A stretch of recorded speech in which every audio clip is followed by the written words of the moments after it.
The year was 2003, in a quiet suburban neighborhood where the streets were lined with neatly trimmed hedges and families lived behind their white picket fences. On the surface, the Harper family seemed to have it all: a picturesque life, a cozy two-story home, and a bond that seemed unshakable. But beneath the carefully curated facade was a world unraveling, filled with secrets, jealousy, and betrayal. Lisa Harper had always been the kind of woman who prided herself on appearances. She maintained a spotless home, attended every PTA meeting, and ensured that her family looked perfect to the outside world. But behind closed doors, Lisa's insecurities consumed her. Her marriage to Roger, her second husband, was far from the passionate love she had once dreamed of. Roger was charming, no doubt, but there was always an undercurrent of tension that Lisa couldn't quite place. Her daughter Rachel was her pride and joy, a vibrant and kind-hearted young woman of 17. Rachel was everything Lisa once aspired to be: beautiful, confident, and full of life. Yet, Lisa couldn't help but feel a pang of jealousy whenever she looked at her daughter. It wasn't just Rachel's youth that Lisa envied. It was the way Roger seemed to light up whenever Rachel entered the room. Lisa began noticing subtle things. The way Roger's gaze lingered on Rachel just a moment too long, the compliments that seemed to cross the line of fatherly affection, and the awkward silences that would follow whenever Lisa entered the room. She tried to push these thoughts aside, convincing herself that she was imagining things. But the seed of doubt had been planted, and it began to grow, twisting into something dark and unrelenting. One evening, as Lisa was tidying up the living room, she overheard a hushed conversation between Rachel and her best friend Mia. Lisa froze as she caught snippets of the exchange. Late. Haven't told anyone yet. Scared. Lisa's heart raced. She pressed herself against the wall, straining to hear more. Rachel, you have to tell someone. Mia's voice trembled. What if it's his? Lisa's breath caught in her throat. His? Who were they talking about? She didn't have to wait long to find out. I don't know what to do, Rachel whispered, her voice breaking. If my mom finds out, she'll kill me. Lisa's world spun. Her worst fears were confirmed when Rachel added almost inaudibly, I think it's Roger's. Time seemed to stand still as Lisa processed what she had just heard. Her husband, the man she had trusted, had betrayed her in the worst possible way, and her daughter, her own flesh and blood, had been complicit. The jealousy that had simmered beneath the surface now boiled over into pure, unadulterated rage. Lisa didn't confront them immediately. She played the role of the loving wife and mother, biding her time as the storm brewed inside her. She began watching Rachel more closely, noticing the subtle changes, the way she avoided eye contact, the slight swell of her stomach that she tried to hide beneath baggy sweaters. Lisa's suspicions were confirmed when she found a crumpled appointment card for a prenatal checkup buried in the trash. The betrayal consumed Lisa. She couldn't eat, couldn't sleep. Every time she looked at Rachel, she saw a rival, someone who had taken what was hers. She began to see Rachel not as her daughter, but as the embodiment of everything that had gone wrong in her life. One evening, Lisa decided she couldn't take it anymore. She invited Rachel to join her for a drive, suggesting that they needed some mother-daughter bonding time. Rachel, eager to mend the strained relationship with her mother, agreed. As they drove out to a remote area on the outskirts of town, Lisa's hands gripped the steering wheel so tightly that her knuckles turned white. Rachel sensed that something was off. "Mom, are you okay?" she asked hesitantly. Lisa forced a smile.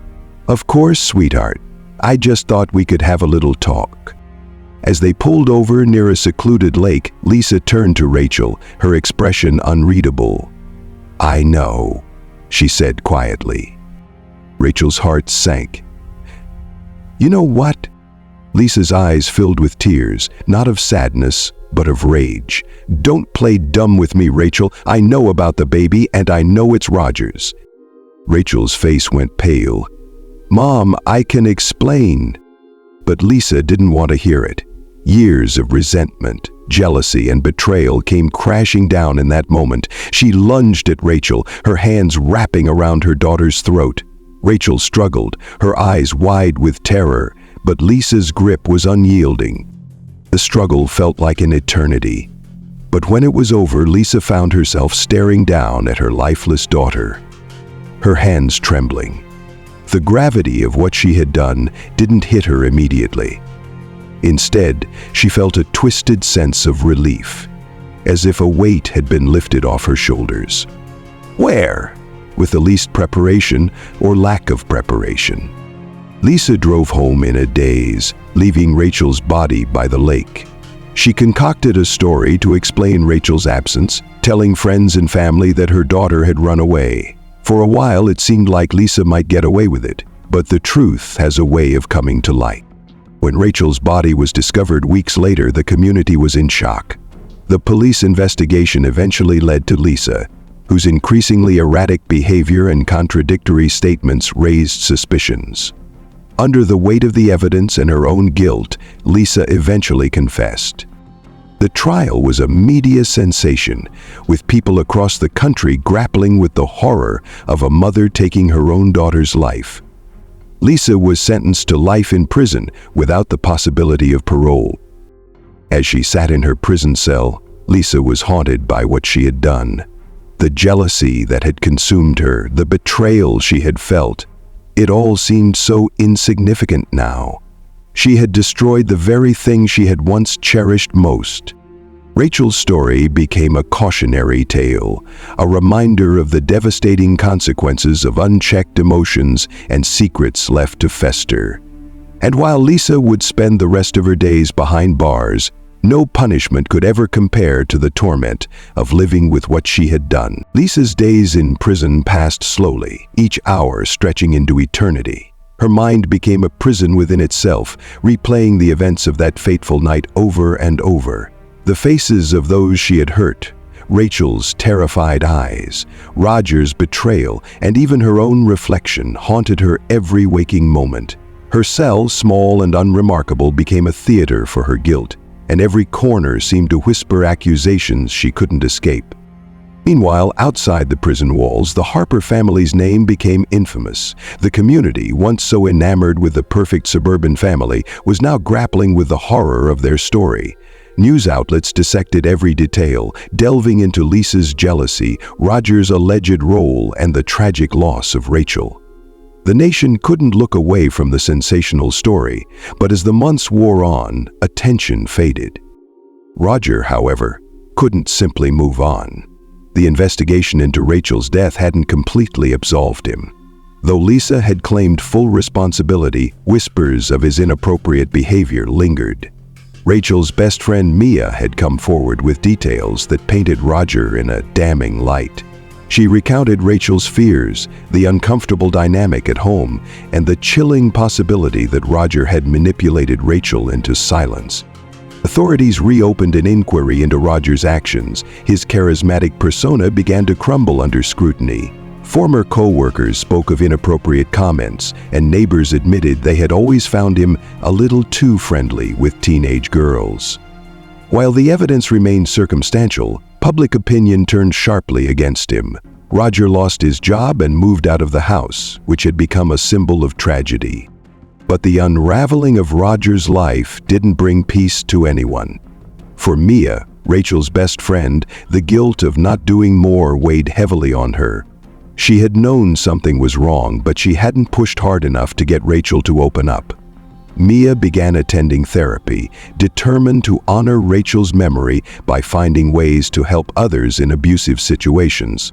As the years passed, Lisa's story faded from the headlines, but in prison she remained a subject of fascination. Fellow inmates viewed her with a mix of fear and pity. Some admired her for taking responsibility, while others despised her for the heinous nature of her crime. Lisa rarely spoke of what happened, but in moments of vulnerability she would break down, confessing her torment to the prison chaplain. The chaplain, a kind yet firm woman named Sister Mary Ann, became a lifeline for Lisa. Mary Ann didn't excuse Lisa's actions, but she urged her to confront the root of her jealousy and rage. "If you don't face your demons, Lisa," she often said, "you'll never find peace, not in this life or the next." Through Marianne's guidance, Lisa began to write letters. At first, they were addressed to Rachel, letters filled with apologies, explanations, and desperate attempts to connect with the daughter she had lost. Over time, the letters expanded to Roger, Mia, and even herself. Writing became a way for Lisa to untangle the web of emotions that had led her to that tragic night. One day, Lisa received a visitor she never expected. It was Mia. Now in her mid-20s, Mia had become an advocate for victims of abuse. She sat across from Lisa, her hands trembling slightly, but her voice steady. "I need to know why," she said. Lisa looked at the young woman who had been Rachel's closest confidant, and for the first time in years, she spoke openly about what had driven her to murder. She described the envy, the fear, and the overwhelming sense of betrayal that had clouded her judgment. She admitted that she had projected all her insecurities onto Rachel, turning her into an enemy instead of the daughter she should have protected. Mia listened, her expression unreadable. When Lisa finished, there was a long silence. Finally, Mia said, "You can't undo what you did, but you can try to make sure no one else goes through what Rachel did. If you really mean what you've written in those letters, I'll help you share her story." It wasn't forgiveness, but it was a start. Together, they began working on a project to raise awareness about family dynamics, jealousy, and abuse. With the help of Marianne and other advocates, Rachel's story was turned into a cautionary tale shared at schools and community centers. Lisa's involvement was limited to her letters, but for the first time, she felt she was doing something to honor Rachel's memory. Years turned into decades. Lisa aged in prison, her once vibrant appearance replaced by a weary, reflective demeanor. She never stopped grieving Rachel, and she never stopped taking responsibility for what she had done. In her final years, she found solace in the impact Rachel's story had on others. When Lisa passed away in her cell, alone but at peace, the world barely noticed. But for those who had been touched by Rachel's story, her death marked the end of a dark chapter and the beginning of healing. Rachel's legacy lived on, not just as a cautionary tale, but as a reminder of the power of truth, accountability, and the enduring need for compassion. Lisa Harper's death in her cell marked the conclusion of a life mired in tragedy, regret, and unrelenting guilt. But in the quiet aftermath of her passing, the world moved forward with Rachel's story as a beacon of caution and resilience. Mia, now in her 30s, continued her advocacy work, using her best friend's memory as a driving force. She often spoke about Rachel at events, sharing the lessons learned from their shared experiences. Over time, her work led to policy changes in schools, creating better resources for young women dealing with abuse and family dysfunction. Rachel's name became synonymous with hope and the importance of speaking out, a legacy far greater than Lisa could have imagined during her years of torment. Roger, the man at the center of the storm, faded into obscurity. The allegations against him never led to formal charges, but his reputation remained tarnished. He moved to a small town where no one knew his name and lived a life of isolation, haunted by his own choices and the whispers of those who suspected the truth. While Lisa had taken sole responsibility for the tragedy, the shadow of his possible involvement never fully lifted. As for the Harper home, it remained abandoned for years, a silent monument to the horrors that had unfolded within its walls. Eventually, it was sold and renovated, the new owners unaware of its dark history. To the neighbors, it was just another house, the memories of the Harpers slowly fading into the annals of local legend. Rachel's legacy, however, continued to grow. The letters Lisa had written in prison were compiled and published posthumously, offering a raw and unfiltered account of a mother's descent into jealousy and the devastating consequences. The book, while controversial, became a powerful tool for understanding the complexities of familial relationships and the dangers of unchecked emotions. In the end, Lisa's story wasn't one of redemption, but of recognition. She had faced her demons and worked to ensure that her actions wouldn't be in vain. Rachel, though gone, became a symbol of resilience, her memory serving as a reminder that even in the darkest of times, there is a chance for change, understanding, and ultimately, hope. The world moved on, but for those touched by Rachel's story, her light never dimmed.